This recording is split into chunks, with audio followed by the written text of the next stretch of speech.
Okay, student.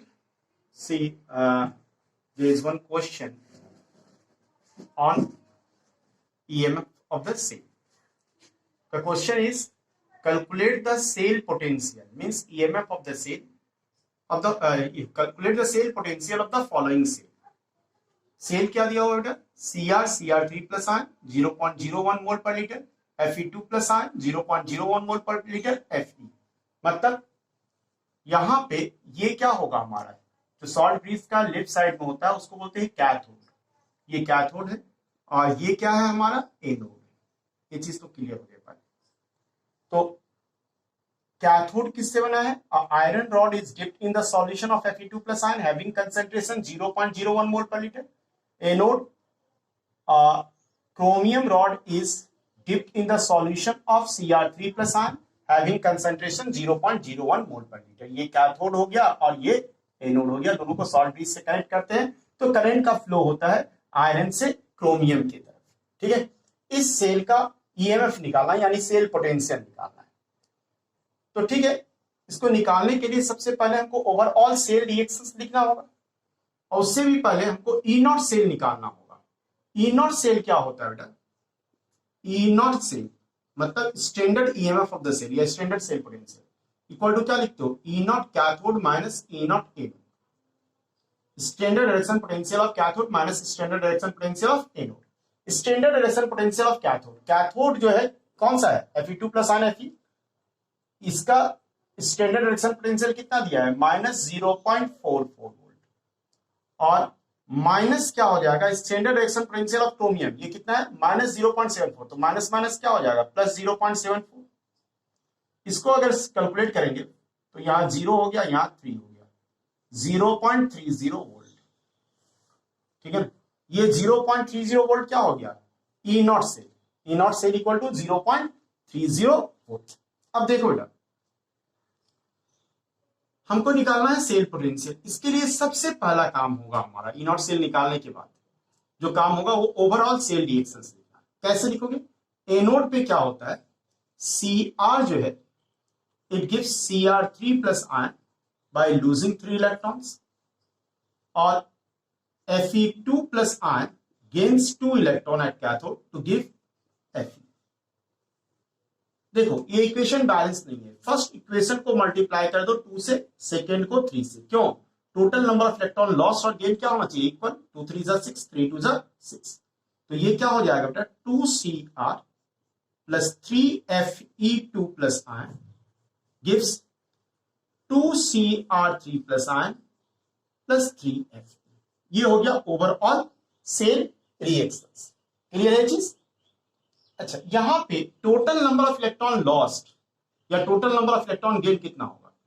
2 3 जा 6 या 2 3 जा 6 या बोल सकते total increase in oxidation number 6 हो जाएगा। कैसे? यहां 0 है, यहां +3 है, तो यहां 0 से 3 से इंक्रीज कर रहा है। 2 एटम के लिए कितना से? 6 से। यहां भी आप देख सकते हो 3 2 जा 6 और 0 6 से डिक्रीज हो रहा है। तो n का वैल्यू 6 मतलब n mole of electrons are transferred from कहां से कहां? Chromium anode to cathode. n मतलब 6 मोल इलेक्ट्रॉन का ट्रांसफर हो रहा है। अब हम लोग कैसे लिखते हैं? नस्ट इक्वेशन कैसे लिखेंगे? नस्ट इक्वेशन हो जाएगा E से EMF of the cell equal to E naught से माइनस टेम्परेचर नहीं दिया हुआ तो ये मान के चलेंगे ये 298 केल्विन है। तो ये कितना हो जाता है वैल्यू? 0.059 divided by n। नहीं होता है, देखो ये होता है, आपको हम बताए थे 2.303 RT बाई NF लॉग क्या होगा? प्रोडक्ट का कंसंट्रेशन। प्रोडक्ट में कौन है? Cr3 प्लस आयन का कंसंट्रेशन पावर कितना होगा? 2 डिवाइडेड बाई क्या हो जाएगा? Fe2 प्लस आयन का कंसंट्रेशन पावर 3 हो जाएगा। आयरन को क्यों नहीं ली? क्योंकि ये सॉलिड स्टेट में, यहां भी क्रोमियम किस स्टेट में है? सॉलिड स्टेट में। और बाई कन्वेंशन सॉलिड का कंसंट्रेशन 1 लेते हैं, इसीलिए इसको लिखने का जरूरत नहीं होगा। तो Cr3 plus ion power 2 into होता है Fe पावर 3, लेकिन वो नहीं लिखेंगे क्योंकि 1 पावर 3 1 ही आएगा। ठीक है, हम बोल रहे थे इसके बदले में हम लोग क्या लिखते हैं? इसके बदले में हम लोग लिखते हैं, देखो यहां तक नोट कर लियो।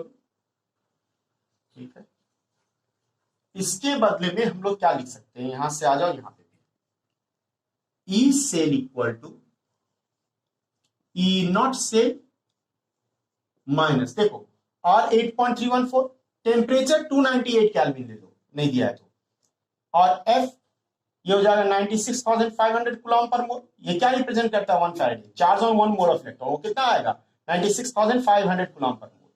तो यहाँ पे 2.303 RT बाई एफ, इसके बदले में हम लोग लिख सकते हैं 0.059 डिवाइडेड बाई n, और n का वैल्यू कितना होगा 6 लॉग Cr3 प्लस आयन का कंसंट्रेशन। Cr3 प्लस आयन का कंसंट्रेशन कितना था सवाल में, 0.01, मतलब 10 टू द पावर -2 का पावर कितना हो जाएगा बेटा 3 divide by Fe2 plus ion का कंसंट्रेशन भी 0.01, मतलब 10 टू द पावर -2 पावर,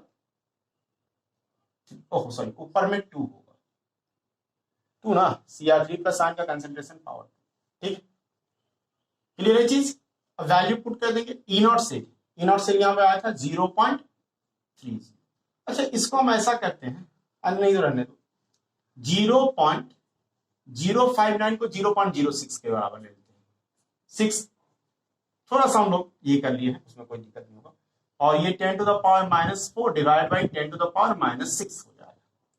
यानी इसको अगर सॉल्व करोगे बेटा तो ये हो जाएगा 0.30 माइनस 0.06 डिवाइड बाई 6, 0.01, ठीक है, इंटू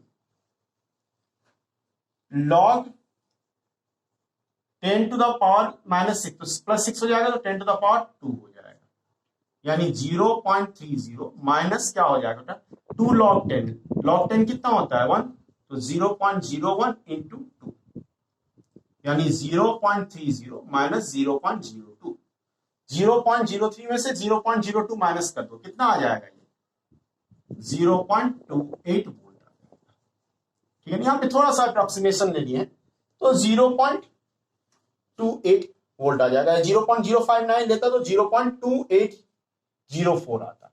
तो ये सवाल इस तरह से आप लोग बना लोगे, समझ में आ गया, ठीक है, थैंक यू।